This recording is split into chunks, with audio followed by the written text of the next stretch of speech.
पाकिस्तान में जितनी इज्जत अफजाई शरीफ खानदान की हुई है इतनी पाकिस्तानी तारीख में कभी हुक्मरान की नहीं हुई। हत्ता कि मुशर्रफ को भी इतनी गालियां नहीं पड़ी जितनी शरीफों को पड़ रही हैं। ये कोई 2018 या 2022 की बात नहीं है, बल्कि काम बड़े अरसे से होता आ रहा है। लेकिन शर्म है कि इन नाम नेहाज शरीफों को छू के भी नहीं गुजरी। नवाज बगोड़ा जहाँ भी गया गो नवाज गो के नारे इसके साथ साथ रहे। लंदन हो या न्यूयॉर्क, हर जगह गो नवाज गो के नारों ने इनका पीछा नहीं छोड़ा। जब ये वजीर आजम था तो जनरल असम्बली से इसके खिताब के मौके पर UN के सदर दफातर के बाहर एक बहुत बड़ा एहतजाजी मुजाहरा हुआ था। मोरखा 27 सितंबर 2014 को उस वक्त के पाकिस्तानी वजीर आजम यानी नवाज शरीफ के खिलाफ इस एहतजाज में शरीक लोगों ने नो नमाज नो के पोस्टर उठा रखे थे और वो गो नवाज गो के नारे लगा रहे थे। अक़वाम मुत्तहिदा की इमारत के बाहर पाकिस्तान अवामी तहरीक और PTI के कारकुनों ने बाऊजी की आमद पर जबरदस्त एहतजाजी मुजाहरा किया था, जिसमें पाकिस्तानियों की बड़ी तादाद शरीक हुई थी, जिसकी वजह से बड़े चोर को काफी ज्यादा शर्मिंदगी का सामना करना पड़ा था। यूँ तो गाहे बगाहे लंदन में नवाज शरीफ की रहायशगाह के बाहर मुजाहरे होते रहते हैं, लेकिन इनमें ज्यादा शिद्दत उस वक्त आई जब 2018 में कप्तान की हुकूमत आई तो बीमारी का बहाना बनाकर नवाज शरीफ लंदन में जा छुपा। न सिर्फ लंदन भागा बल्कि वहाँ से होकर पूरी पाकिस्तानी फौज को निशाने पर रख लिया, सिर्फ इसलिए कि इमरान खान की हुकूमत गिराओ और मुझे लाओ। नवाज शरीफ ने 20 सितंबर को हाइड पार्क में अपने बेटे बगोड़े और इश्तिहारी हुसैन नवाज के दफ्तर से वीडियो लिंक के जरिए PDM से खिताब किया था और मन गढ़ंत इल्जामात लगाए, जिसके ठीक एक हफ्ते के बाद अतवार की शाम बड़ी तादाद में ओवरसीज पाकिस्तानी नौजवान इनकी रहायशगाह एवन फील्ड हाउस के बाहर जमा हुए और इनके खिलाफ नारेबाजी की और गो नवाज गो के नारे लगाए, जिसको पूरे आलमी मीडिया ने कवरेज दी। क्या फायदा ऐसी दौलत का जो इतनी जिल्लत का सबब बने। 11 मई 2022 को जब आधी से ज्यादा नून लीग लंदन में मौजूद थी, इम्पोर्टेड वजीर आजम शोबाज और नवाज शरीफ की मुलाकात की खबर जब ओवरसीज पाकिस्तानियों को हुई तो एक बार फिर वो बबलू हुसैन नवाज के दफ्तर के बाहर जमा हो गए और जबरदस्त नारेबाजी शुरू कर दी। इतनी बेइज्जती 22 करोड़ अवाम के वजीर आजम की दुनिया के किसी मुल्क के वजीर की ऐसी बार बार छतरोल की कहीं मिसाल नहीं मिलती। हर बार जूते खाने का एजाज भी सिर्फ शरीफों के पास है। अवाम का पैसा यहाँ से लूट कर हुक्मरानी पाकिस्तान में और अय्याशी लंदन में करते हैं और जब इनको कानून की अमलदारी की बात करो तो लंदन के शहरी बन जाते हैं। कहते हैं कि हम तो पाकिस्तान के शहरी ही नहीं। आए रोज एवन फील्ड के बाहर एहतजाजी मुजाहरे देखने को मिलते हैं, लेकिन इससे भी अच्छी बात यह है कि शरीफ लंदन में मुकम्मल बेबस हैं। पाकिस्तान की तरह वहाँ पर वो ना तो मुजाहरीन पर डंडे बरसा सकते हैं और ना ही इन पर झूठे मुकदमे बना सकते हैं। चुपचाप गालियां खाने के लिए इन चोरों के पास कोई और रास्ता नहीं है। पिछले दिनों इस चोरों के टोले ने काफी कोशिश की लंदन पुलिस को कार्रवाई पर राजी कर सके, लेकिन नाकाम हो गए। बरतानवी दारुल हुकूमत लंदन में साबिक वजीर आजम मियां मोहम्मद नवाज शरीफ की रहायशगाह के बाहर तहरीक इंसाफ और मुस्लिम लीग नून के कारकुनों में झगड़े के बाद तहरीक इंसाफ के एक कारकुन को स्कॉटलैंड यार्ड शायान अली को कुछ देर हिरासत में रखकर रिहा कर दिया। डेली पाकिस्तान ग्लोबल के मुताबिक तहरीक इंसाफ के हामी शायान अली को पुलिस हथकड़ियां लगाकर अपने साथ ले गई। हुआ कुछ यूं कि लंदन में शरीफों की नाक में दम करने वाले ओवरसीज पाकिस्तानियों से एक नौजवान लड़का जिसका नाम शायान अली है को शरीफों के कहने पर लंदन पुलिस के एवन फील्ड अपार्टमेंट के बाहर से गिरफ्तार भी करवाने की कोशिश की, लेकिन फिर गिरफ्तार नौजवान को लंदन पुलिस ने तहकीकात के बाद कुछ ही देर में रिहा कर दिया और इसके खिलाफ मजीद कोई कार्रवाई नहीं की। आप अंदाजा लगा लें कि ये किस हद तक जलील और रुस्वा हो चुके हैं। लंदन में आम पुलिस भी इनको घास तक नहीं डालती और ये यहाँ पर डॉन बने फिरते हैं। आज फिर जैसे बगोड़ा चूहा लंदन में अपने बिल से बाहर आया तो ओवरसीज पाकिस्तानी एक बार फिर इंतजार में थे और एक बहादुर पाकिस्तानी ने पूरे मीडिया और लंदन पुलिस के सामने जैसे चोर चोर और बगोड़े के नारे बुलंद किए, वो नाकाबिले बयान है। अगर इससे आधा भी आपके हमारे साथ या किसी और के साथ भी होता तो यकीनन हम गैरत से डूब मरते, लेकिन ये ऐसे ढीठ हैं कि इनको फिर भी कोई फर्क नहीं पड़ता। कौन बचाएगा Pakistan? Imran Khan, Imran Khan, Imran Khan, Imran Khan. I'm voicing my opinion. I'm speaking the truth. I'm only supporting Imran Khan. No, I don't have to keep quiet. Chor! Chor! Nawaz Sharif, chor! Nawaz Sharif, chor! कौन बचाएगा पाकिस्तान? इमरान खान, इमरान खान। कौन बचाएगा पाकिस्तान? इमरान खान, इमरान खान। नवाज शरीफ चोर। इम्पोर्टेड हुकूमत नामंजूर, इम्पोर्टेड हुकूमत नामंजूर, ये चोर गुलामी नामंजूर।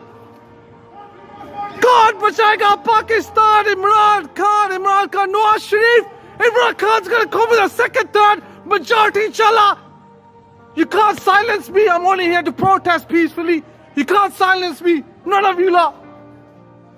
चोर चोर के नारे सुनकर जो तंजिया मुस्कुराहट लंदन पुलिस के चेहरे पर थी वो इस वीडियो में देखी जा सकती है। पाकिस्तान में तो ये फिरौन बने फिरते हैं। ऐसे अगर कोई नारा लगा दे तो इस पर ना सिर्फ झूठे मुकदमे दर्ज किए जाते हैं बल्कि जान से मारने से भी दरेग नहीं किया जाता। अगर ये बंदा ये बात पाकिस्तान में करता तो सोचें कि शरीफों की जाती नौकर यहाँ की पुलिस इसका क्या हाल करती। रोज ये बेशरम अपनी बेटी समेत अगले दरवाजे से निकलते हैं, अवाम को जज्बात के इजहार का भरपूर मौका देते हैं, लानते बददुआएं और फटकारे वसूल करते हैं, फिर पिछले दरवाजे से वापस अंदर चले जाते हैं। क्या जिंदगी है इन चवलों की भी। पाकिस्तान में इमरान खान और लंदन समेत पूरी दुनिया में मुहिब्बे वतन पाकिस्तानियों ने नून लीग का जीना हराम कर रखा है। चोर चोर के नारे सुनकर इनके चेहरों की मायूसी और नागवारी काबिले दीद है। अगर यही कुछ पाकिस्तान में हो तो ये मुखालफीन को निशाने इबरत बना दे। क्या यूके में या किसी और मुल्क के सियासी खानदान के साथ ऐसा होता है? हैरानी की बात है, ये अंग्रेज भी रच के बेगैरत हैं जिन्होंने इन चोरों को पनाह दी हुई है। क्या तोहफा ढूंढा गया है हमारे लिए? जैसा बड़ा भाई वैसा ही छोटा भाई। दुनिया का वाहिद वजीर आजम है शहबाज जो मुल्क के अंदर भी करप्शन केसेस पर पेशियां भुगत रहा है और मुल्क से बाहर भी। ये गुस्सा सिर्फ लंदन और पाकिस्तान तक ही महदूद नहीं बल्कि इस वक्त पूरी दुनिया में हर उस जगह जहाँ जहाँ पाकिस्तानी मौजूद हैं हर रोज एहतजाजी मुजाहरे देखने को मिलते हैं। इमरान खान की हुकूमत के खिलाफ अमेरिका के इशारे पर इन चोरों की साजिश से पाकिस्तानी अवाम इस वक्त शदीद भड़के हुए हैं। पाकिस्तानी और पाकिस्तान से बाहर मुख्तलिफ मुल्कों में इमरान की हिमायत में लोग मुजाहरे कर रहे हैं। नवाज शरीफ और इसके भाई चेरी ब्लॉसम शहबाज शरीफ के खिलाफ हर रोज शदीद नारेबाजी की जाती है। मुश्तिल कारकुन नवाज शरीफ की रिहाइशगाह के बाहर पाकिस्तान के झंडे लहराते हुए नारेबाजी करते हैं। एक गरीब खानदान से ताल्लुक रखने वाले शरीफों के पास इतनी दौलत कहां से आई, कैसे आई, इसका जवाब देने में अब तक शरीफ नाकाम रहे हैं। सन 1985 में ज़ियाउल हक की चाकरी करने के बाद इसके आशीर्वाद से cherry blossom Shahbaz Sharif Lahore chamber of commerce का पहली दफा सदर बना तो इसके पास एक शेराड गाड़ी हुआ करती थी और वो खुद इसमें सामान रखकर अपनी जमात के कारकुनों तक पहुंचाया करता था। इसके बाद न सिर्फ दोनों हाथों से दौलत लूटी बल्कि मुल्क मुखालिफ सरगर्मियों में भी दोनों भाई शामिल रहे। शरीफ खानदान के दोनों भाइयों के खिलाफ 13 हाईजैकिंग और गद्दारी के मुकदमात भी मुशर्रफ दौर में कायम हुए, जिसके बाद सन 2000 में शरीफ खानदान की जनरल परवेज मुशर्रफ के साथ एक डील हुई जिसके बाद वो जिला वतन होकर सऊदी अरब फरार हो गए और फिर 2007 में वापस आए। बड़के मारकर बीगी बिल्ली बन जाना और फिर मसनूई बहादुरी के पर्दे के पीछे माफिया मांगना वो सियासी रवायत है जिसमें नून लीग की क़यादत ने हमेशा अपना भरपूर हिस्सा डाला है। नवाज शरीफ और शहबाज शरीफ की सियासत में कोई फर्क नहीं। बड़ा भाई यानी भगोड़ा नवाज शरीफ वक्ती तौर पर अपने अंदर उठने वाली सियासी उबाल को नजरियात का नाम देकर अपनी बदनामी जमाना चोर बेटी मरियम सफदर समेत छलांग लगाता है और फिर रास्ते में दम तोड़कर धड़ाम से उधर ही आन गिरता है बूटों में, जहाँ पर पहले से ही छोटा भाई पालशाह शहबाज अपनी और खानदान की दौलत बचाने के लिए सजदे में गिरा होता है, जिससे साबित होता है कि शरीफ खानदान को सिर्फ अपने खानदान के असासे अजीज है। इनको अपनी दौलत की इस कदर फिक्र है कि कश्मीरियों के खून तक का सौदा किया इन भाइयों ने। 1997 में जब नवाज शरीफ वजीर आजम बना तो दूसरे दौरे हुकूमत में इसने इंडिया से ताल्लुकात उस्तवार करने की कोशिश की और उस वक्त के अपनी इंडियन हम मनसब को लाहौर आने की दावत दी। कारोबारी मकासद के अलावा कहा जाता है कि नवाज शरीफ ग्रेटर पंजाब के मंसूबे पर काम कर रहा है, जिसका मतलब बॉर्डर खत्म किया जाए और पाकिस्तानी और इंडियन पंजाब को एक कर दिया जाए। इस बात का एतराफ तो जरदारी भी कर चुका है। इंडिया के साथ इन शरीफों का मतन एक धड़कता है। इस बात का अंदाजा चंद दिन पहले होली की तकरीब से भी लगाया जा सकता है, जब पूरा पाकिस्तान अरशद शरीफ शहीद के गम में डूबा हुआ था। तब बाप बेटी लंदन में होली का न सिर्फ केक काट रहे थे बल्कि इसकी तस्वीर और वीडियोस भी सोशल मीडिया पर डाली गयी। ऐसी घटिया हरकतों का नतीजा फिर अवामी एहतजाज की सूरत में ही निकलेगा। इंडिया में अपने कारोबार की खातिर कश्मीरियों के कातिल मोदी को एक बार फिर नवाज शरीफ ने अपने तीसरे दौरे हुकूमत में पाकिस्तान के दौरे की दावत दी, इस बात की परवाह किए बगैर कि कश्मीरियों के दिल पर क्या गुजरेगी। इस चोर ने अपने तीसरे दौरे हुकूमत में वजारत खारजा की जिम्मेदारी अपने जिम्मे ली हुई थी और उस दौर में उस वक्त नौ मुंतखब इंडियन वजीर आजम नरेंद्र मोदी के साथ भी ताल्लुकात उस्तवार करने की कोशिशें की। 2014 में नरेंद्र मोदी की तकरीब हलबर्दारी में भी शिरकत की और दिसंबर 2015 में नरेंद्र मोदी ने लाहौर का बिला ऐलान एक दिन का दौरा भी किया था। मरियम को साड़ियाँ भेजनी हो या आमों की पेटियां, शरीफों की हमदर्दियां हमेशा पाकिस्तान के मुखालफों के साथ रही हैं। इनके इन आए रोज के ड्रामों से अवाम अब बुरी तरह तंग आ चुके हैं, इसलिए अवाम इनसे छुटकारा पाने के लिए किसी भी हद तक जा सकते हैं। ये चोर इतनी बुरी तरह से बेनकाब हो चुके हैं कि अब कोई अनहोनी ही होगी अगर पाकिस्तानी अवाम इनको बतौर हुक्मरान कबूल करें। खुदा के हाथ देर हो सकती है, अंधेर नहीं। इस दुनिया में खुदाई का दावा करने वाले फिरौन और नमरूद इबरत का निशान बन गए, लेकिन इन शरीफों जैसे इंसानुमा भेड़ियों ने कुछ नहीं सीखा। इमरान खान की सूरत में अल्लाह ने पाकिस्तानी अवाम के लिए एक मसीहा भेजा है, जिससे पाकिस्तानियों को मौका मिला कि इन चोरों, डाकुओं, कातिलों और जालिमों से अपनी जान छुड़ाएं। अगर इमरान खान सियासत में ना आया होता तो आप और मुझ समेत हम में बहुत सारे लोग अभी भी इन शरीफों और जरदारों के हाथों के रहे होते और साथ में जिंदाबाद के नारे भी लगा रहे होते और ये सिलसिला यूं ही चलता रहता। पाकिस्तानी इस वक्त सड़कों पर हैं। इनकलाब हमसे ज्यादा दूर नहीं है। अब लश्कर भी तुम्हारा है, सरदार भी तुम्हारा है। तुम झूठ को सच लिख दो, अखबार भी तुम्हारा है। खूने मजलूम ज्यादा नहीं बहने वाला, जुल्म का दौर बहुत दिन नहीं रहने वाला। इन अंधेरों का जिगर चीर के नूर आएगा। तुम तुम हो फिरौन तो मूसा भी जरूर आएगा। Thanks for watching. Allah Hafiz.